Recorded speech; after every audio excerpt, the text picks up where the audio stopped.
Aquí está la información, aquí está la edición central de MBD Noticias. Buena semana, bienvenidos, bienvenidas. Tenemos muchos días por delante y hoy 1 hora y media con información por delante. ¿Cómo andas, Natalia?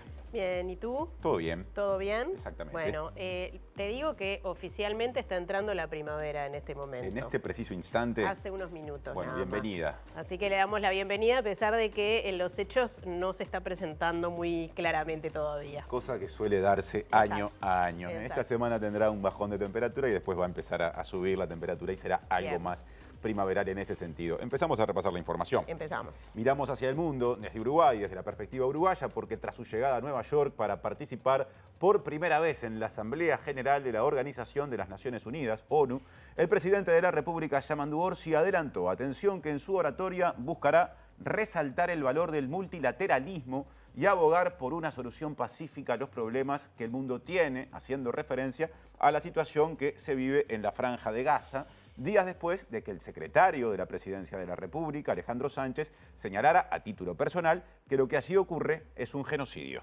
El reconocimiento formal de Palestina como Estado por un conjunto de países europeos como Reino Unido y Francia será uno de los puntos principales del día. Está previsto que la intervención de Orsi en el plenario de la Asamblea mañana martes comience a las 13:45. Su intervención será una de las primeras y se producirá el mismo día de las oratorias de los presidentes de Brasil, Estados Unidos, Luis Ignacio Lula da Silva y Donald Trump. Queda planteado el tema principal, pero vamos por más. Y repasamos los titulares.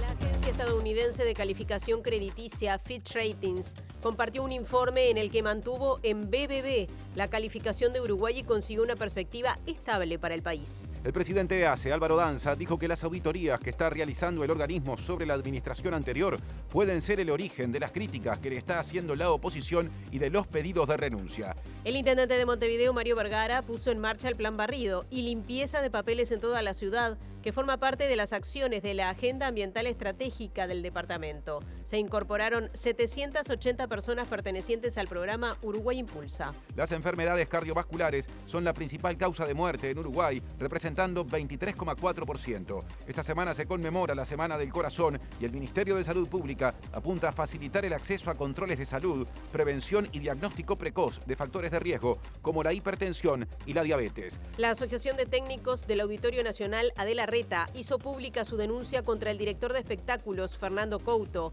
denunciado por una trabajadora en marzo de este año por acoso laboral y reincorporado nuevamente a su espacio de trabajo. Este viernes se realizará una nueva marcha de la diversidad bajo la consigna "Si hay derechos que se note, sepan cumplir". Según el colectivo Ovejas Negras, el mensaje está dirigido al gobierno y es en defensa de los derechos de la comunidad LGBTIQ+. El presidente francés Emmanuel Macron anunció en la cumbre de la ONU que Francia reconoció formalmente al Estado palestino, medida que la Autoridad Nacional Palestina, que participa en forma virtual, calificó de histórica y valiente.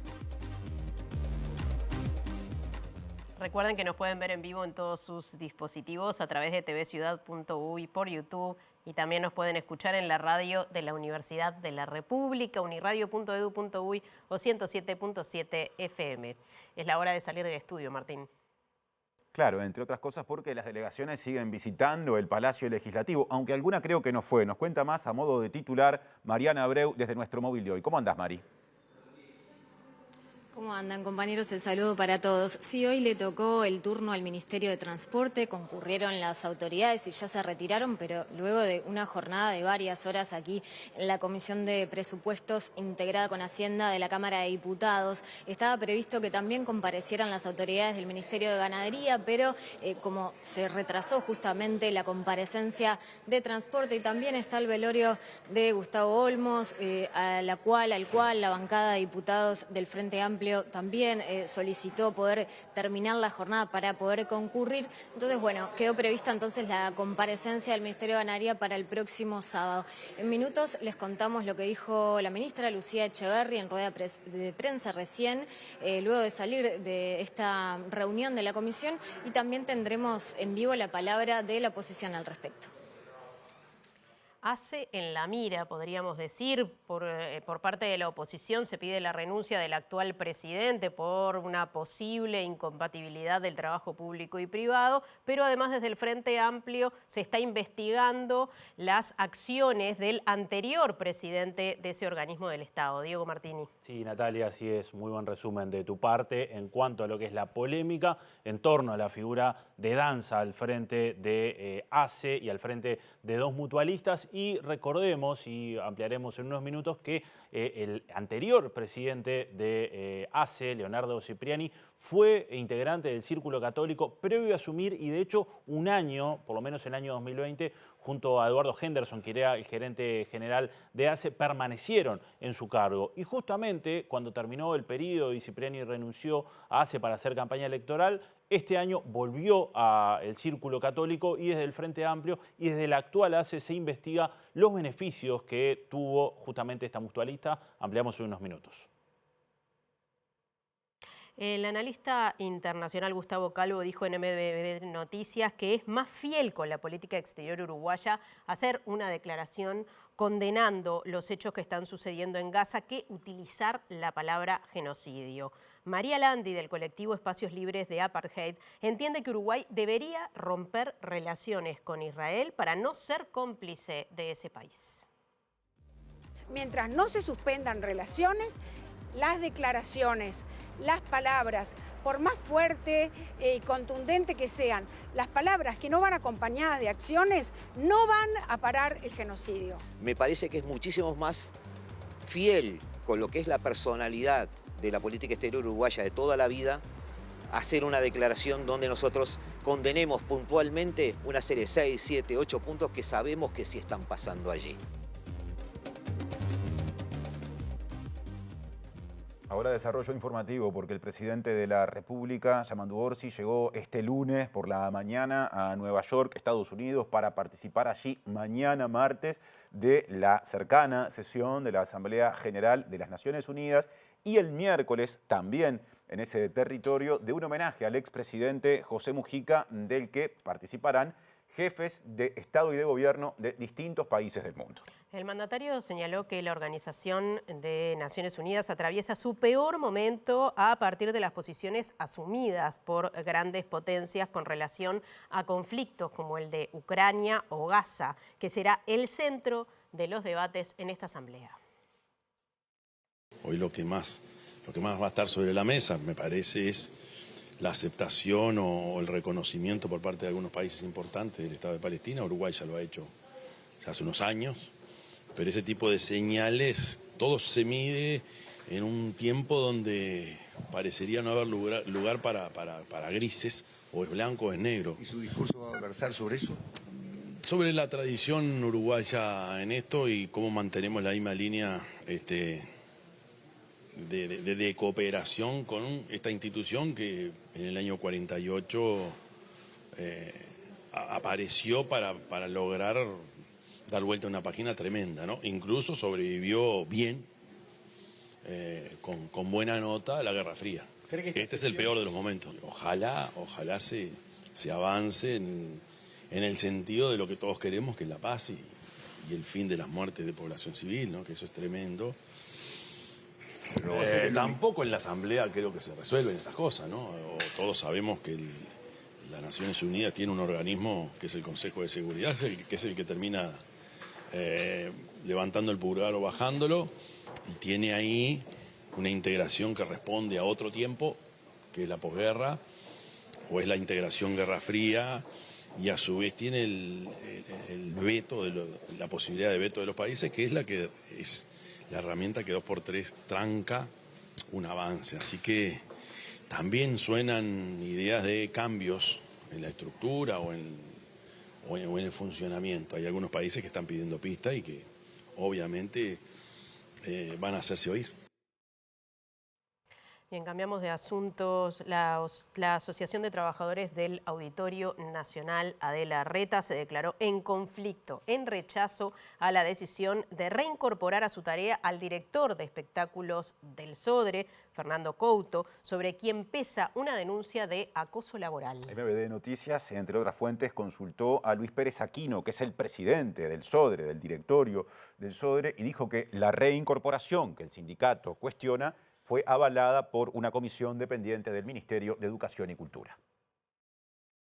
Según información proporcionada por el Sodre a MBD Noticias, Couto fue denunciado el 13 de marzo y se reincorporó a sus funciones normales como director de espectáculos el 17 de junio, porque así lo estableció un informe de la Comisión de Acoso Laboral del Ministerio de Educación y Cultura, MEC, tras recibir una consulta del directorio del Sodre. El presidente del organismo, Pérez Aquino, justificó la consulta y dijo que se les habilitó a reincorporarlo debido al tiempo transcurrido desde que se presentó la denuncia, pero aclaró que todavía no hay un dictamen sobre el presunto caso de acoso laboral. Agregó que dicha resolución, que será tomada por la misma comisión del MEC y no será vinculante, está a punto de adoptarse. Desde el sindicato del Auditorio Adela Reta, conocido como ATANAR, se afirma que el denunciado incurrió en prácticas que vulneran la dignidad, la salud mental y los derechos fundamentales de las personas y además discrepan con el criterio invocado para reincorporarlo, asegurando que no se informó debidamente en los ámbitos bipartitos. Además, explicó que la reincorporación afecta especialmente a la persona denunciante, ya que esta es subordinada de Couto y padece asimetría de poder. También se advierten eventuales riesgos por compartir el mismo piso en el lugar de trabajo,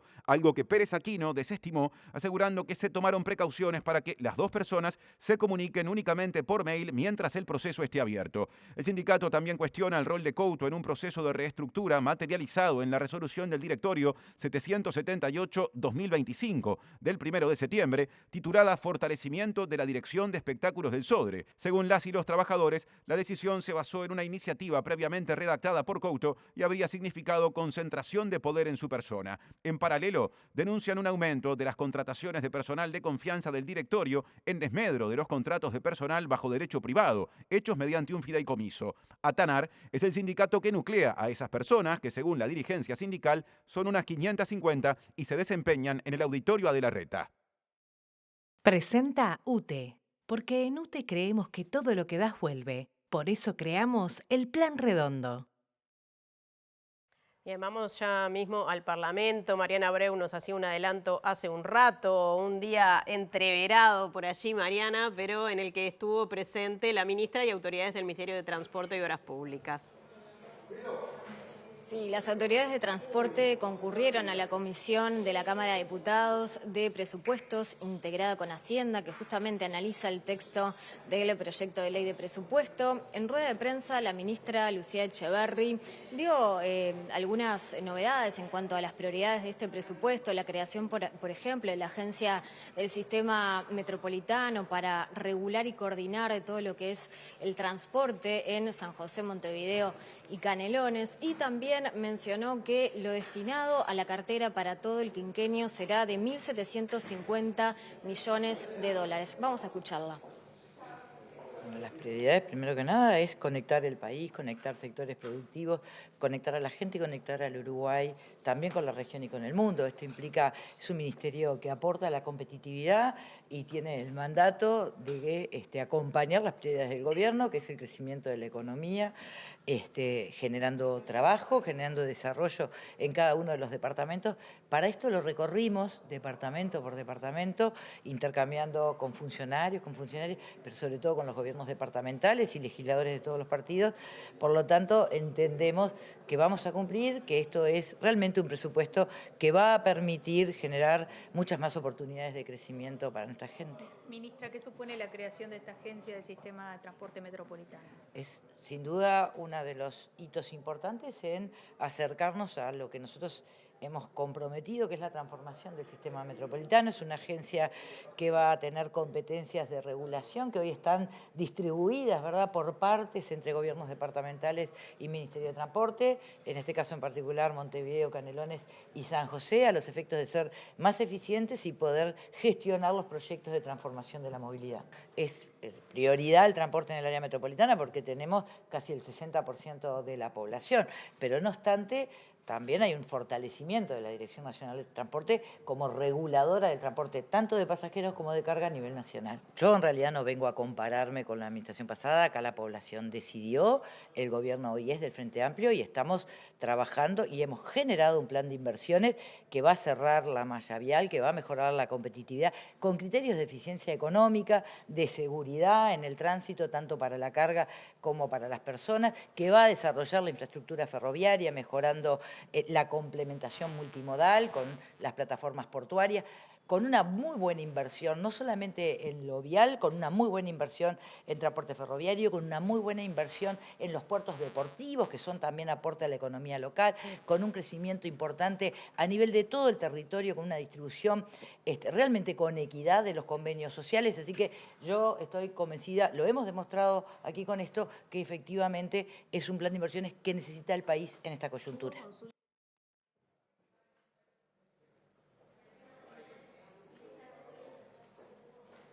Bueno, compañeros, también vamos a compartir la opinión de la oposición al respecto de la comparecencia de las autoridades de transporte en justamente la Comisión de Presupuestos integrada con Hacienda. Y estamos con el ex subsecretario de Transporte y también diputado del Partido Nacional, Juan José Olaizola, a quien agradecemos por aguardar estos minutos. Y en primer término, consultarte qué valoración haces de lo que es este presupuesto para la cartera en lo que van a ser los próximos 5 años. Bueno, hoy se nos presentaron los principales lineamientos del plan de obras viales. No lo estudiamos en detalle, además la sesión fue trunca, digamos, si se quiere, por una situación humana, por el fallecimiento del exdiputado Olmos, que la ministra se tenía que retirar, a lo cual la oposición comprendió, pero no pudimos examinar en detalle el presupuesto. Está en el orden de los 2.000 millones, es un presupuesto similar al del periodo 2015-2020, es menor al del pasado, que fueron 3.780 millones. En algunas obras vemos también en puentes algunas diferencias, 230 puentes contra 105 previstos en el periodo. Es decir, es un plan menor y no llegamos a analizarlo en detalle porque, ya te digo, la ministra se tenía que retirar. De todas formas, nosotros hicimos algunos planteos sobre caminería rural. Nos interesaba que la ministra nos contestara sobre qué respuesta se le daba a las intendencias en materia de caminería rural. También le consultamos nuestra preocupación por el dragado a 14 metros del puerto de Montevideo, que el presidente del puerto manejó 2027 o 2028 para empezar las obras. Nos parece que es una obra muy importante para el país, que no se puede dilatar en el tiempo. Y después le hicimos un planteo que nos interesa muchísimo, que si bien no es un articulado, no está en el articulado del Ministerio, es el artículo del impuesto mínimo global a las zonas francas y que afecta uno de los pilares fundamentales del hub regional que ha construido Uruguay en las últimas décadas. Uruguay ha construido un esquema con la ley de zonas francas, la ley de puertos, el régimen de puerto y aeropuerto libre, los regímenes de promoción de inversiones, la ley de parques industriales, es decir, un conjunto de normas que tienden a brindar servicios de logística a la región, en una ubicación estratégica muy importante como tiene Uruguay, y a pesar de ser un país pequeño territorialmente, brinda servicios a toda la región. Y tiene mucho para crecer en eso. Afectar uno de los pilares del sistema nos parece muy preocupante y se lo presentamos al Ministerio porque es el Ministerio de la Logística por excelencia. Entonces, si bien no es un artículo del Ministerio, afecta directamente la actividad logística. Se lo planteamos a la ministra, que estamos muy preocupados con esa situación. ¿Tuvieron alguna respuesta al respecto? Todavía La ministra tomó nota de la preocupación. Ya le digo, no llegó a contestarnos porque los tiempos se cortaron y se tenía que retirar, pero le dejamos planteada la situación y esperemos que en el correo del presupuesto se pueda atemperar ese tipo de medidas, porque además las zonas francas generan miles de puestos de trabajo y además trabajo de buena calidad. Y además tenemos la posibilidad de que sigan viniendo empresas en zona franca que eligen a Uruguay por sus ventajas comparativas. Si Uruguay empieza a perder las ventajas comparativas, obviamente van a tener destinos más atractivos para ir. ¿Cómo ven desde el Partido Nacional y también, como ex autoridad de la cartera de transporte, el plan que el actual ministerio tiene para la zona metropolitana? ¿Pudieron conocer algo en esta instancia? También se dieron lineamientos generales. Creemos que también el Ministerio tiene lineamientos generales, que todavía tiene que trabajar mucho. Nosotros teníamos algunas preguntas para hacer, pero que no nos dio el tiempo. Suponemos que van a venir a la Comisión de Transporte también en algún momento a presentarnos ese plan y allí vamos a hacer todas las preguntas que estimemos necesario. creemos que se va por el buen camino en el sentido de buscar una solución para el transporte en la zona metropolitana, que es necesaria, pero sí hay mucha cosa para hablar y hay mucha información que todavía no tenemos, y yo creo que el propio Ministerio no lo tiene, que está recién esbozando las primeras líneas, así que una vez que el Ministerio tenga una propuesta redondeada, nos interesa saber sí en detalle cómo se va a instrumentar y varias cuestiones que atañen a cómo se va a formar, porque tengamos en cuenta que se habla de soterramiento en 18 de julio, es decir, hay una afectación importante en Montevideo, y bueno, queremos saber las características, los plazos, los financiamientos. En cuanto a la tecnología elegida, porque ha trascendido que van a hacer estos ómnibus articulados en lugar de, por ejemplo, tranvías o trenes que quizá también se manejaron anteriormente. Bueno, también queremos saber cuáles son las opciones que hizo el Ministerio y en base a qué se optó por estos ómnibus articulados. A ver, los sistemas BRT existen en distintos países, en América, por ejemplo, en Colombia, en Santiago de Chile, en Buenos Aires, existen estos corredores BRT. Tienen que tener determinadas características, tienen que tener determinados anchos. Nosotros no sabemos, por ejemplo, si en 8 de octubre existe en todo el trayecto el ancho necesario para hacer un BRT. Son preguntas que quisiéramos hacer, pero claro, en una sesión que se dedique a este tema donde todos podamos exponer nuestras dudas. Entonces, lo queremos ver. Creemos que algunos de los sistemas que se han manejado, como el Tren Tram, que fue aprobado en el periodo pasado, la iniciativa, era interesante también, pero bueno, no nos negamos a ningún sistema. Nosotros lo que sí queremos saber las características y cuáles son las ventajas que el Ministerio entendió para poder elegir uno sobre otro. Bueno, muchas gracias, diputado, por su tiempo. Volvemos con ustedes, compañeros, y recordar que la comparecencia de las autoridades de ganadería entonces va a ser el próximo sábado. Muchas gracias, Mariana y resto del equipo. Cambiamos de asunto, ahora abrimos la agenda netamente montevideana porque el intendente Mario Vergara recibió a las personas que desde esta jornada participan o participarán de las tareas de limpieza, afirmando que tienen la responsabilidad de sumarse a las iniciativas orientadas a mejorar una de las áreas con mayores críticas hacia la gestión de la intendencia. Entre todos vamos a hacer un mejor Montevideo, sostuvo Vergara. No es más que un saludo y es una bienvenida porque en estos meses que tenemos por delante vamos a estar todos tirando del carro, de algo que la ciudadanía misma, los vecinos y las vecinas de todos nosotros nos indicaban que es lo que más les preocupaba de las tareas que hace la Intendencia en su convivencia, que es el tema de la limpieza de la ciudad, del barrido, de tener calles y veredas en mejores condiciones para transitar y para disfrutar, como decía Leo. Y ahí va a estar la tarea y la responsabilidad de ustedes. También tengo claro que esta es una oportunidad en la que cada una y cada uno de ustedes se pueden capacitar. Para algunos será una primera experiencia laboral, para otros no, pero sin duda que va a alimentar las posibilidades de mirar para adelante cada uno de ustedes, cada una de ustedes, y ver con más perspectiva la posibilidad de pensar en trabajos más estables, más permanentes, que nos permitan sobrellevar la vida cotidiana. Así que yo les quiero agradecer mucho por estar hoy acá, agradecer mucho por ser parte de esta legión de trabajadoras y trabajadores que vamos a estar haciendo un mejor Montevideo, un Montevideo que es de todas y todos, un Montevideo más nuestro. Así que muchas gracias, a trabajar. Y recién un compañero de ustedes me decía, Mario, llegaste unos minutos tarde. Y es cierto. Y yo le dije, pero ustedes van a llegar en hora, van a hacer su tarea y van a hacer un mejor Montevideo. Vamos arriba con todos, vamos arriba con todos. Y el director de Desarrollo Ambiental de la Intendencia de Montevideo, Leonardo Herú, anunció la incorporación de estas 780 personas pertenecientes al programa Uruguay Impulsa a las tareas de barrido y limpieza de papeles en toda la ciudad. Y dijo también que en coordinación con los 8 municipios que hay justamente en el departamento de Montevideo, lo que se busca reformular es el cuidado ambiental en cada rincón, cuadra y barrio de la ciudad, bajo el concepto de que la ciudad más limpia es la que cuidamos entre todas las personas. Bueno, este es un plan amplio que lo habíamos anunciado ya al inicio del periodo de gobierno y tiene que ver con el de fortalecer el barrido en todo el departamento. Estamos sumando a partir de hoy con el programa Uruguay Impulsa 780 vecinas y vecinos que empiezan a trabajar en la tarea de barrido y papeleo, que es básicamente ir limpiando, juntando papeles, residuos que haya en la vía pública en todo el departamento. Vamos a barrer especialmente las avenidas, pero vamos a llegar a cada rincón, a cada cuadra, a cada barrio. Esto es un plan acordado con los municipios y que se empieza a implementar a partir de mañana y se complementa con esto que ven acá, que son camiones barredores. Estos vehículos van a hacer barrido mecánico en las principales avenidas y a esto también le sumamos otros equipos que ustedes ven acá, que son equipos lavadores. Vamos a extender, siempre cuidando el agua, vamos a extender la tarea de limpieza, de lavado de espacios públicos y de avenidas, sobre todo en aquellos puntos donde el uso de las actividades que se dan así lo requieren. Así que barrido manual, barrido mecánico, avenidas, barrios, lavado de espacios públicos es el plan que habíamos dicho que queríamos presentar y que a partir de hoy empieza a funcionar.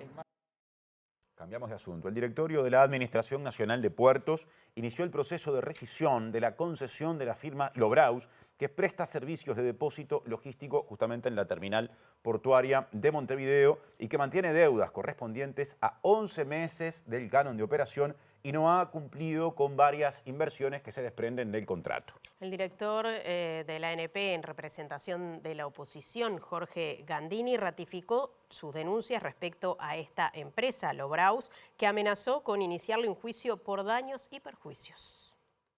Si me quieren denunciar por defender al Estado, yo encantado, iré a los tribunales. No creo que lo hagan. Esta empresa tiene muchos años, es concesionaria, no permisaria, se le dio una concesión creo que por 30 años, tenía que construir un edificio de 21 pisos por un valor de 80 millones de dólares, además de un gran depósito, tenía que constituir una garantía de 10 millones de dólares, han pasado todos estos años, el edificio pueden comprobar que no está, nunca hicieron la inversión, el edificio, el galpón, el depósito hicieron medio depósito, trabajan dentro del puerto, no pagan, deben tener acumulado 11 meses de canon impago, más multas, unos 450.000 dólares, y la administración, el directorio, ha resuelto, luego de dar planes de financiación diversos y diversas oportunidades, ha resuelto iniciar el proceso de rescisión por incumplimientos diversos. En la inversión, que es viejo, en la deuda, que es más reciente, pero les cuento, en la Administración Nacional de Puertos nadie puede dejar de pagar durante 15 días. A los 15 días, si no pagan sus obligaciones, operadores, permisarios, etcétera, se les baja la llave y no pueden operar más. Tienen que refinanciar y hacerlo con cheques diferidos. Bueno, acá llevan casi un año sin pagar su canon y por lo tanto, lamentablemente, se ha iniciado este proceso. No es definitivo, la empresa puede corregir todavía, pero por este camino vamos a la rescisión y a la relicitación de ese espacio tan importante que usa la empresa. Y a los 64 años falleció Gustavo Olmos, conocido como Tato, luego de casi 2 meses de hospitalización como consecuencia de un cáncer. En su juventud, a la salida de la dictadura, fue integrante de la denominada Generación del 83, más aquí en el tiempo, fundó el sector Marea Frente Amplista, fue diputado durante el periodo pasado, entre los años 2020 y 2025 precisamente, y según la cuenta oficial de su sector dentro del Frente Amplio, fue, textuales palabras, el motor de Marea, un gran diputado en la legislatura pasada, un tipo encantador, de humor fino, siempre cariñoso, solidario, brillante y trabajador. Hoy estamos extrañando ya a un gran compañero, un gran legislador, alguien que pasó por situaciones humanas realmente complicadas y que siempre las afrontó con mucho optimismo, con perspectiva de futuro, sin cuestionar absolutamente nada la vida, sino disfrutando de ella. Y hoy que estamos justamente discutiendo temas presupuestales, se nota la ausencia del Tato, un compañero que estaba preparado particularmente para esta discusión, pero además un diputado que siempre aportó, siempre tuvo iniciativas legislativas importantes, que trabajó colectivamente, que no jugó al individualismo, sino al equipo. Por lo tanto, es una pérdida enorme para la fuerza política, es una pérdida enorme para el país, porque compañeros y compañeras de esas características que apuntan a a la calidad de vida de todos y todas, son imprescindibles, absolutamente imprescindibles. La coalición lo destaca como un gran negociador en el periodo pasado. ¿Hace falta grandes negociadores en este periodo también? Es una buena característica que lo digan quienes hoy están en la oposición. Exactamente, Tato era de esos compañeros que tendía puentes permanentemente, que apostaba al diálogo, que no creía en la grieta, que creía que de esto salimos todos juntos. Y esa forma de ser, que es la que nos tiene que guiar, insisto, como país, más que como fuerza política, es el camino que debemos continuar. Y hubo, entre otras personas, diputados de la oposición que lamentaron el fallecimiento del ex diputado frente amplista Gustavo Olmos. Y destacaron, como recién Carlos Varela, su vocación de diálogo y búsqueda de acuerdos durante la pasada legislatura. Hoy nos deja una gran persona. Tato Olmos, compartimos con él los años de la legislatura pasada y la verdad ahora entrábamos a la sala 17, veíamos la banca donde él se sentaba y recordábamos cuando, incluso no estando de acuerdo con alguna medida del gobierno, alguna propuesta del gobierno, él se acercaba a la bancada oficialista y nos decía, miren muchachos, nosotros no vamos a votar esto, pero hay que corregir tal cosa. Los últimos tiempos seguramente no se merecía él, la persona, el colega, el individuo, no se mereció el último tiempo que le tocó vivir. Desde el Partido Nacional y desde la bancada especialmente lo veíamos como una persona con la cual podíamos hablar, incluso en las diferencias era una persona con la cual nos podíamos sentar a conversar en un buen tono y en la discrepancia era una persona que daba gusto debatir también. Entonces la pérdida de él nos hace llenar profundamente de dolor. Un hombre inteligente, un hombre muy honesto, un hombre con el cual se podía dialogar, porque una de las cosas que caracterizaba a Tato Olmos justamente era el diálogo. Tuvimos la oportunidad de compartir muchos momentos en la anterior legislatura. Él incluso nos dio muchas herramientas, muchas veces donde no encontrábamos una salida para determinados proyectos de ley. Él se acercaba a nuestra banca o a la banca de otros compañeros y nos daba las soluciones. Así que ese tipo de personas, dialogantes, cercanas, realmente nos golpeó. Nos golpea la noticia de su fallecimiento, porque ese tipo de personas realmente son muy necesarias, no solamente en el ámbito de la política, ¿no?, sino también en el ámbito de la vida. Presenta Mercado Agrícola de Montevideo, en el corazón de un barrio donde late la ciudad. Mercado de Historias. Mercado de Historia.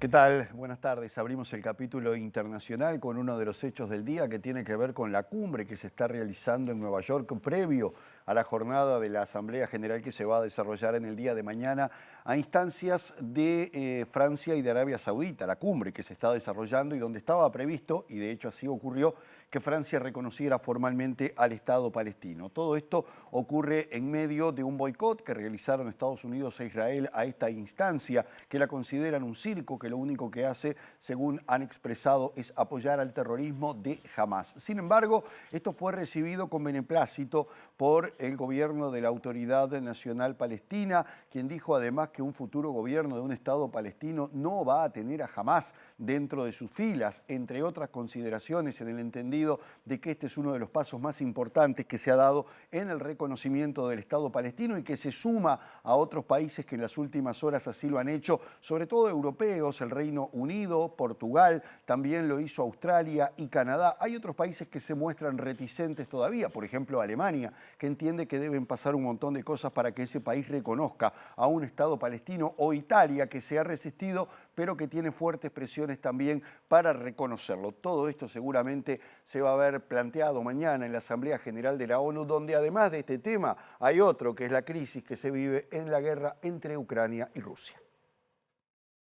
Ha llegado el momento. Por eso, fiel al compromiso histórico de mi país con Oriente Medio y con la paz entre israelíes y palestinos, declaro hoy que Francia reconoce el Estado de Palestina, declaró Emmanuel Macron, decisión que se produce después de que el Reino Unido, Canadá, Australia y Portugal reconocieran formalmente el Estado de Palestina este domingo, lo que desató fuertes críticas por parte de Israel. La Autoridad Nacional Palestina celebró el reconocimiento como una decisión histórica y valiente y apoya los esfuerzos en curso para lograr la paz e implementar la solución de dos estados, declaró el Ministerio de Asuntos Exteriores palestino en Ramallah a través de un comunicado. El secretario general de la ONU, Antonio Guterres, agradeció a Francia y Arabia Saudita sus esfuerzos para reavivar una esperanza, sin la cual no puede haber paz en Oriente Medio, e instó a hacer todo lo posible para que la solución de dos estados prevalezca para el pueblo de Israel, de Palestina y para la humanidad en su conjunto, agregando que la condición de Estado para el pueblo palestino es un derecho y no una recompensa. Estados Unidos e Israel ya dejaron claro que boicotearían la conferencia de este lunes organizada por la ONU, mientras que el embajador israelí ante el organismo Danny Danon calificó el importante evento multilateral de circo, afirmando que tales acciones premian al terrorismo. El primer ministro israelí Benjamín Netanyahu prometió este domingo que nunca habrá un Estado palestino y que Israel ampliará sus asentamientos en Cisjordania en respuesta al reconocimiento formal de la soberanía palestina por parte de una mayoría de países que entienden que es la única forma de lograr una paz duradera en la región.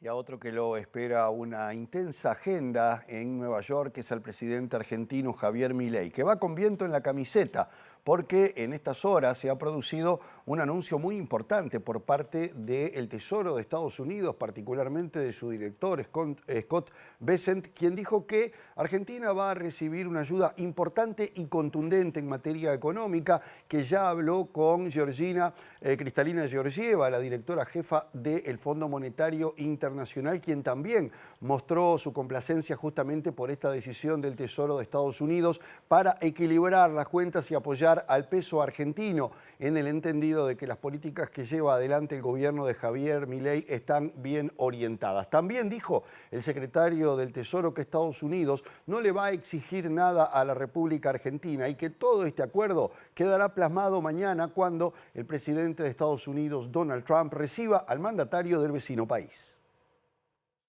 La directora gerente del Fondo Monetario Internacional, Kristalina Georgieva, destacó la declaración de respaldo del secretario del Tesoro de los Estados Unidos, Scott Bessent, al gobierno argentino y afirmó que esto subraya el papel crucial de los socios en la promoción de políticas sólidas de estabilización y crecimiento en beneficio del pueblo argentino. Scott Bessent, quien se reunió con el presidente Javier Milei, expresó el apoyo pleno de Washington al gobierno argentino y catalogó a ese país como un aliado de Estados Unidos de importancia sistémica en América Latina, asegurando que todas las opciones para la estabilización de ese país están sobre la mesa y que el Departamento del Tesoro está listo para hacer lo necesario dentro de su mandato para apoyar a Argentina.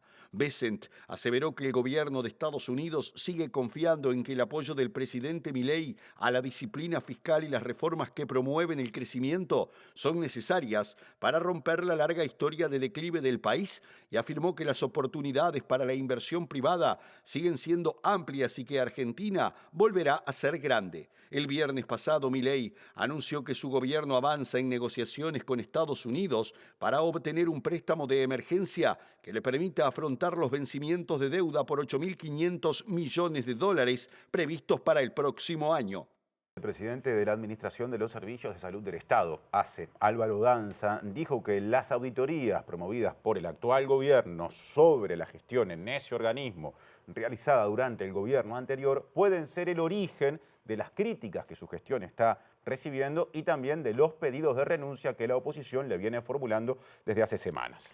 Danza dijo en Canal 10 que de esas auditorías pueden llegar a surgir cuestiones delicadas que podrían generar conmoción. Pienso que estamos trabajando muy seriamente, muy decididamente, con mucha independencia de criterios, con profesionalismo, y eso me da la impresión que irrita un poco.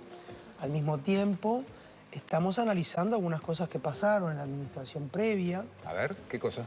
Bueno, estamos analizando cómo se manejaron los recursos, si se privilegió alguna institución respecto a otras de salud, si se hicieron las licitaciones que se tendrían que haber hecho para la adjudicación de algunas compras de cuantía. Perdóname, Círculo Católico, me está hablando por la relación que tenía Cipriani con Círculo Católico. Estoy hablando en general.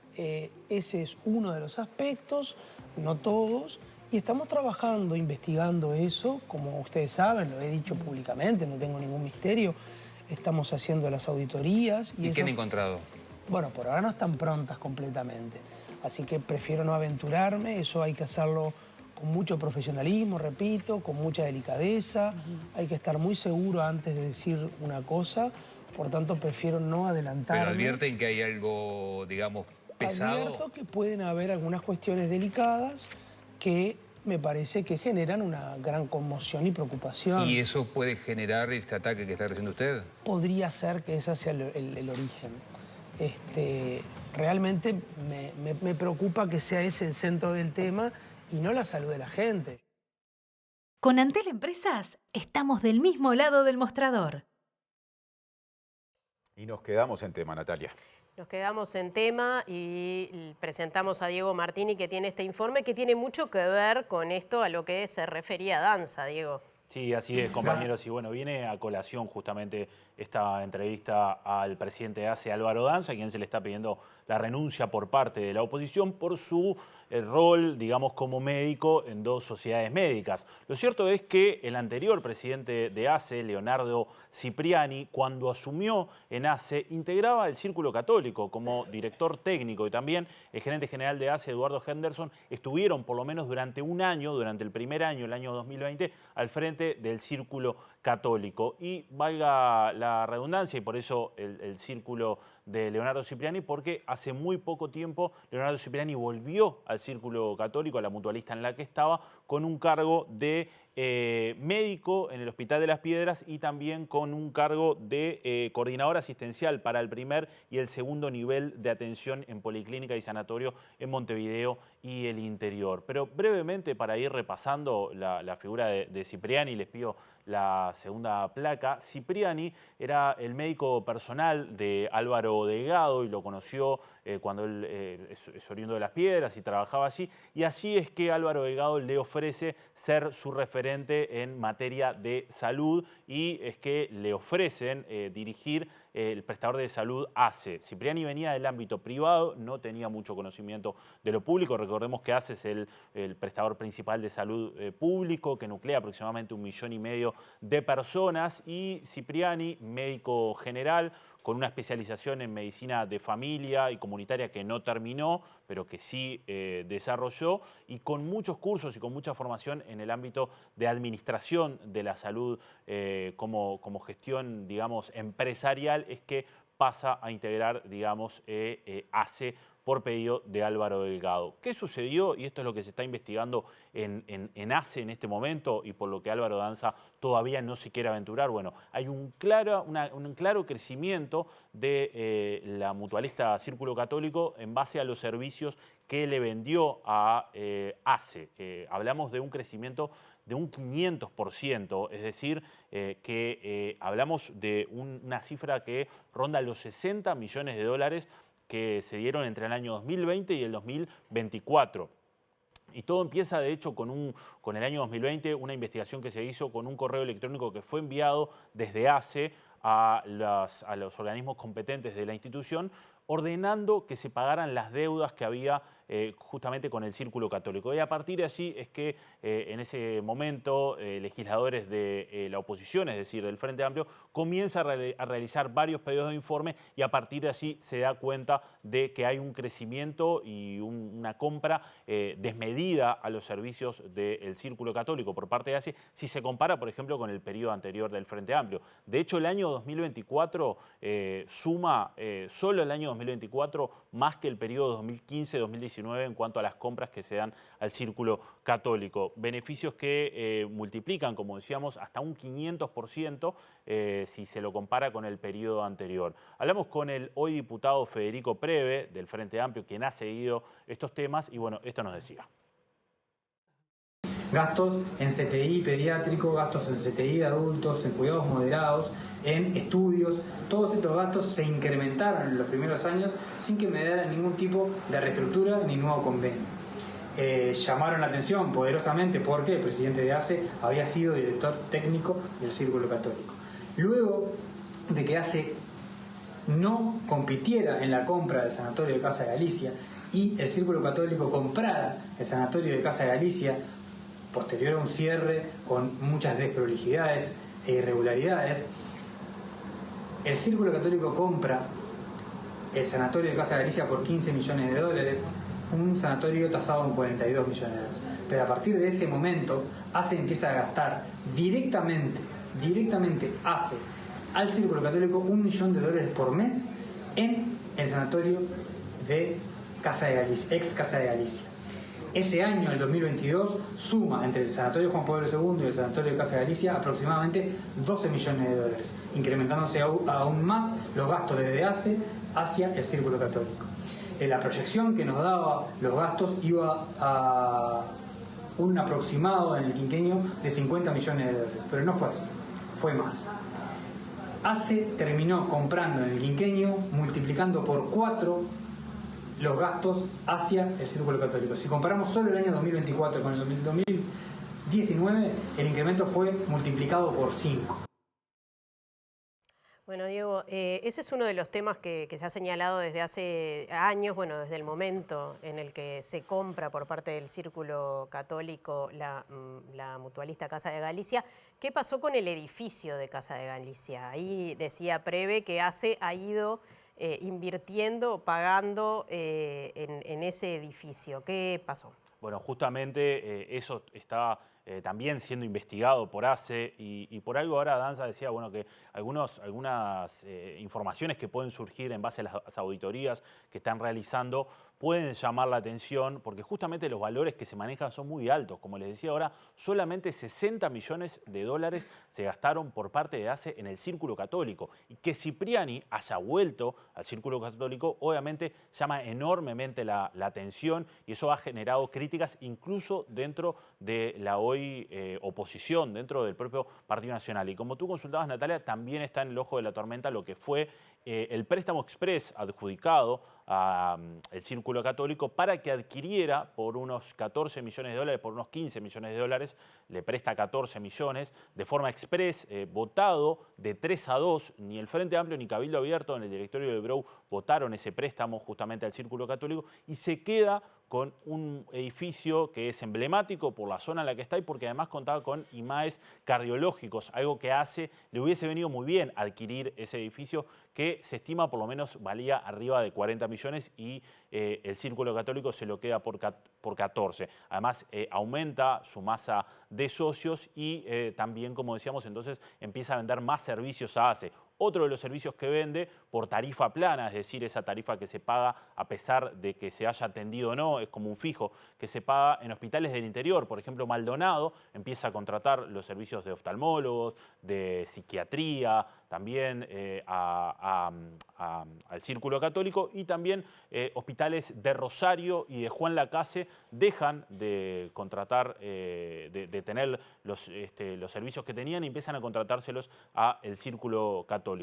Por eso, toda esta investigación y todos estos pedidos de informes que hicieron desde el Frente Amplio se está analizando ahora. Todos los pedidos fueron respondidos de manera incompleta y como escuchábamos recién Álvaro Danza, se está reuniendo toda la información para después analizar cómo se dieron estos gastos. Como les decía, también dentro de la oposición o del antes oficialismo del Partido Nacional hubo críticas por este tema y hace unas semanas, consultado por este tema, el senador Sergio Botana, que ha seguido mucho los temas de salud, sobre todo el cierre de Casa de Galicia, bueno, declaró que le pareció absolutamente desprolija la vuelta del propio Cipriani al Círculo Católico y esto decía. Lo que dije fue una reacción espontánea, pero es así. Sin dudas el Círculo Católico empezó el periodo con una cantidad de socios y terminó con otra cantidad de socios. Empezó con un sanatorio o dos y terminó sumando el sanatorio que pertenecía a la Casa de Galicia. Y todo eso en la administración de un hombre que venía del Círculo Católico. Y bueno, prolijo hubiera sido no volver. Ahora una vuelta es una desprolijidad absoluta, ¿no? Pero si alguien que viene de su palo pasa por un lugar y usted sale mejor y después todavía le va a abrir la puerta para que esa persona vuelva a la institución, Yo creo que la respuesta está dada, no precisa pedir informes, ¿no? Suspicacia. Yo qué sé, digo, no, esto para mí esto es una realidad nomás, esto es así. El Círculo Católico estaba en una situación, va un hombre del Círculo Católico al gobierno y después cuando sale del gobierno vuelve al lugar donde estaba. ¿Usted piensa que por la gestión de Cipriani se benefició al Círculo Católico? Bueno, capaz que no fue por la gestión de Cipriani, casualmente Cipriani estaba ahí.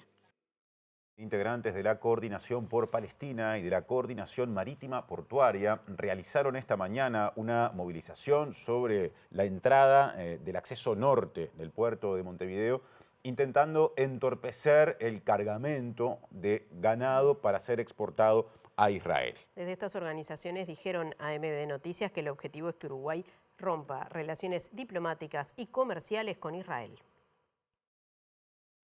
Hemos decidido tomar esta medida. Hoy hay embarque de ganado en pie a Israel y vinimos acá a visibilizar y denunciar los acuerdos económicos que tiene el gobierno uruguayo con el régimen genocida de Israel. Paradójicamente están enviando alimento, vacas, al Estado, al régimen que está matando de hambre a niños y niñas en Palestina, en Gaza. No se pueden mantener relaciones de ningún tipo con un régimen genocida. Segundo, todas esas relaciones que se mantienen, comerciales, diplomáticas, del tipo que sea, culturales, etcétera, son relaciones de complicidad con el genocidio. Porque Israel no podría estar llevando a cabo este genocidio si no contara con la complicidad y las relaciones que le proporciona y la impunidad que le proporciona la comunidad internacional al no suspender relaciones. Desde la Coordinadora Marítima y Portuaria de PCNT, nosotros indudablemente estamos profundamente preocupados por la situación, por el estado de negocio que tiene el Estado uruguayo con el pueblo, con el gobierno sionista de Israel, vendiéndole ganado en pie, como decía la compañera. Se estima de que se van a exportar más de 400.000 cabezas de ganado en todo el año para diferentes partes del mundo, pero Israel es uno de los mercados más importantes que tiene Uruguay. Y el director opositor de la Administración Nacional de Puertos, Jorge Gandini, pedirá este jueves en el directorio la aprobación de un protocolo de actuación para impedir la realización de medidas de bloqueo en la única puerta de acceso a camiones en la terminal portuaria metropolitana. Gandini, ex legislador del Partido Nacional, recordó que está vigente la ley urgente de consideración aprobada en 2020, que tiene disposiciones que justamente se destinan a impedir determinado tipo de bloqueo por acción sindical, pero dijo que de todos modos es necesario aprobar un protocolo específico en la materia. La Administración Nacional de Puertos tiene que reaccionar frente a estas circunstancias, porque ya es la tercera vez que en pocos días distintos colectivos, no necesariamente portuarios, bloquean el único ingreso que hay para los camiones al puerto, el acceso norte. Y bloqueándolo con una veintena de personas, interrumpen toda la actividad, hay barcos que no se pueden cargar o descargar, hay gente que no puede ingresar, y esto distorsiona. Por lo tanto, hay un protocolo, ya de hace algunos meses pronto para ser aprobado por la Administración de Puertos sobre cómo actuar frente a la interrupción de la libre circulación de bienes y personas. Voy a proponer el próximo jueves en el directorio que lo aprobemos de una vez, porque ese protocolo da las garantías de ajustarse a la ley para actuar y reaccionar inmediatamente. Hoy los camiones pasaban el cerro. La semana pasada pasó lo mismo porque una empresa tercerizada, que no es portuaria, resolvió bloquear para protestar allí. Estas cosas no nos pueden pasar. Hace un tiempito pasó en la entrada a la terminal de pasajeros también y debemos tener un protocolo de actuación. ¿Y qué marcaría el protocolo? Cómo actuar a quien hay que llamar primero, es decir, reaccionar primero y hacerlo dentro del marco de la ley. El Ministerio de Trabajo y después las autoridades policiales, etcétera, para solicitar la liberación del único punto de acceso que tenemos al puerto, por razones de seguridad es uno solo, pero quien tranca allí impide toda la actividad portuaria y impide el trabajo de miles de personas, ¿no? Ahora otro asunto. El Ministerio de Economía y Finanzas informó que la agencia de calificación crediticia Fitch Ratings mantuvo la calificación de Uruguay en BBB como emisor de deuda en moneda local y de largo plazo y mantuvo la perspectiva de calificación estable. La calificación de Uruguay se sustenta en un Producto Interno Bruto per cápita relativamente alto, indicadores de gobernanza e institucionales sólidos y finanzas externas robustas, dice el informe de Fitch. La calificadora señala que el nuevo gobierno no ha anunciado planes para implementar reformas audaces, sino que priorizará los esfuerzos para impulsar el crecimiento económico y la competitividad, así como para aumentar el gasto en protección social y seguridad pública. Las restricciones fiscales representan un desafío para la agenda. Fitch destaca que la agenda de reformas microeconómicas del gobierno busca impulsar el bajo crecimiento de la última década mediante la simplificación de regulaciones, la eliminación de trámites burocráticos y el impulso de la productividad. La inversión sigue siendo débil en comparación con sus pares, con 15,6% del PIB en 2024, y la debilidad demográfica podría representar un desafío a mediano plazo. Mantener una inflación baja facilitaría otros objetivos como contener el impacto de la indexación salarial, reducir la dolarización y mejorar la transmisión de la política monetaria. Las directrices propuestas por el gobierno para la ronda de negociación salarial en curso, que se lleva a cabo este año y estará vigente hasta 2027, incorpora la meta de inflación de 4,5% y limita las medidas correctivas retrospectivas de la inflación. Fitch asume un déficit de 4,1% del PIB en 2026, en línea con el presupuesto quinquenal propuesto. Pronostica que la consolidación fiscal gradual comenzará en 2027, aunque a un ritmo algo más lento, dado un crecimiento más lento que el proyectado por las autoridades y menores ganancias derivadas de las medidas de recaudación. La consultora prevé que la deuda pública bruta aumentará a mediano plazo debido a los mayores déficits fiscales y a la indexación de la mayor parte de la deuda en moneda local, es decir, los intereses devengados por la inflación y la deuda indexada a los salarios, pero no reflejada en las cifras fiscales generales, y que alcanzará el 69% del PIB para 2027, por encima de la mediana de la calificación BBB del 60%. Para concluir, el informe dice que Uruguay está relativamente protegido de los efectos de los aranceles estadounidenses, ya que solo alrededor de 10% de sus exportaciones se destinan a Estados Unidos, principalmente carne. Y la localidad de Pantanoso del Sauce, en el departamento de Canelones, ruta 86, kilómetro 40, fue afectada en la mañana de este lunes por la caída de una inusitada cantidad de granizo. Un productor de la zona, Fabián Naya, registró justamente ese fenómeno meteorológico que se extendió por unos 10 minutos. El productor Fabián Naya, cuyo establecimiento está ubicado en la ruta 86, kilómetro 40, localidad de Pantanoso del Sauce, en el departamento de Canelones, registró la granizada que ocurrió la mañana de este lunes y que tuvo una duración aproximada de 10 minutos. En las imágenes se puede ver la intensidad de la granizada y sobre todo el volumen de hielo que se acumuló en zonas cercanas a los invernaderos del establecimiento propiedad de Naya. Según destacó el productor, el granizo no tenía un gran tamaño, pero sí cayó en gran cantidad, lo que debido a los sistemas de drenaje de los invernaderos no afectó a las estructuras de protección de los cultivos. Lo extraño del fenómeno es que a la hora 10 aproximadamente, la hora en la que ocurrió la granizada, el cielo se encapotó rápidamente, se puso todo negro y comenzó la precipitación del granizo. 10 minutos después, cuando finalizó la granizada, el cielo rápidamente recuperó su color azul, se despejó completamente y salió el sol.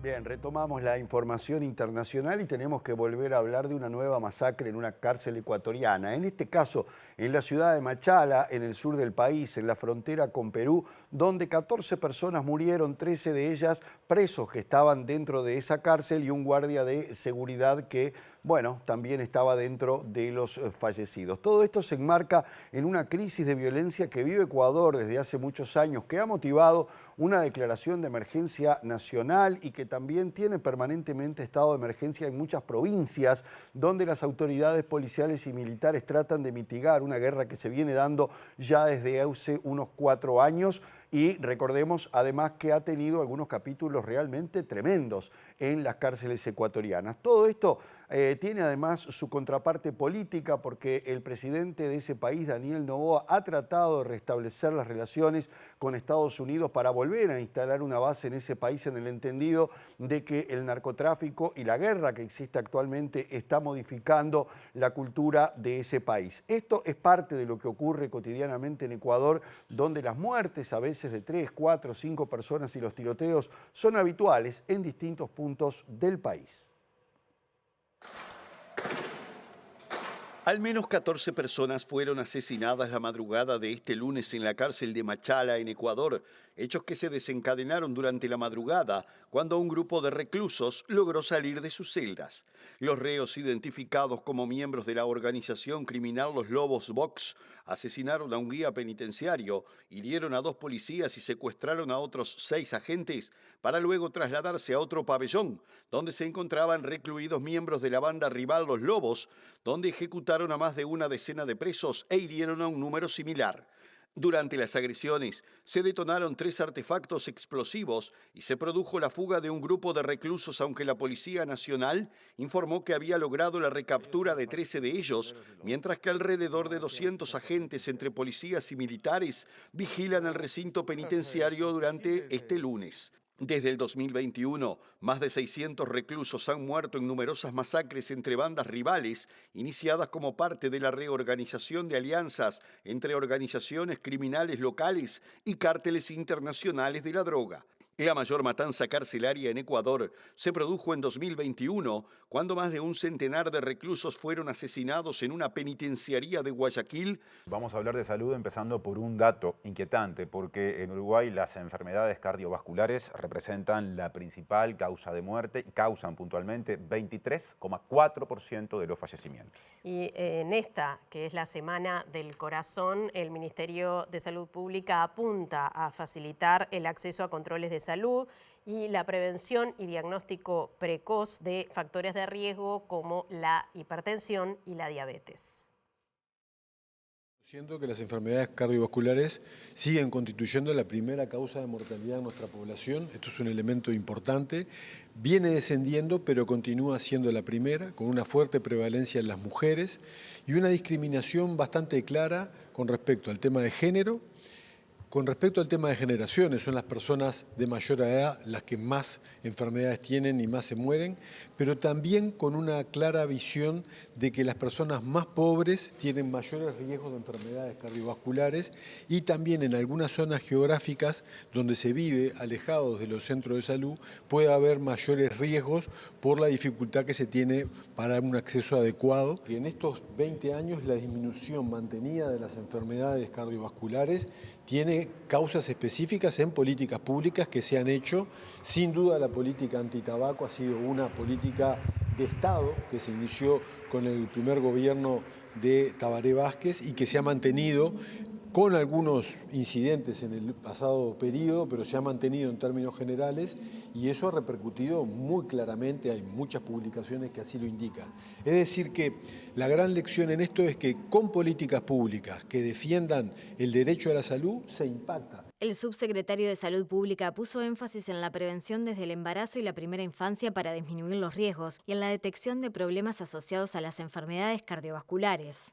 Los grandes desafíos que tenemos por delante ahora son la detección precoz de las afecciones que pueden llevar a enfermedades crónicas y su tratamiento. Me refiero fundamentalmente a la hipertensión y a la diabetes y a un capítulo muy importante que tenemos en nuestro país, que es la actividad física. Tendríamos que democratizar la actividad física porque sabemos que la actividad física recreativa es uno de los factores protectores más importantes que tenemos para este tipo de enfermedades cardiovasculares. Y este viernes se realizará una nueva marcha por la diversidad bajo la consigna "Si hay derechos que se note, sepan cumplir". MBD Noticias habló con Nicolás Oreiro, que es integrante del colectivo Ovejas Negras, vocero de la coordinadora de la marcha y que dijo que la consigna de este año es un mensaje directo al gobierno y también en defensa de los derechos de la población LGBTIQ+. Sí, sin dudas. Siempre esta es una marcha totalmente política, ¿verdad? No política partidaria, sino que tiene un mensaje fuertemente político y hacia allá vamos cada año con nuestra proclama. La verdad es que tenemos un muy buen marco legal en Uruguay, tenemos digamos que somos unos privilegiados acá en Uruguay en cuanto a legislación.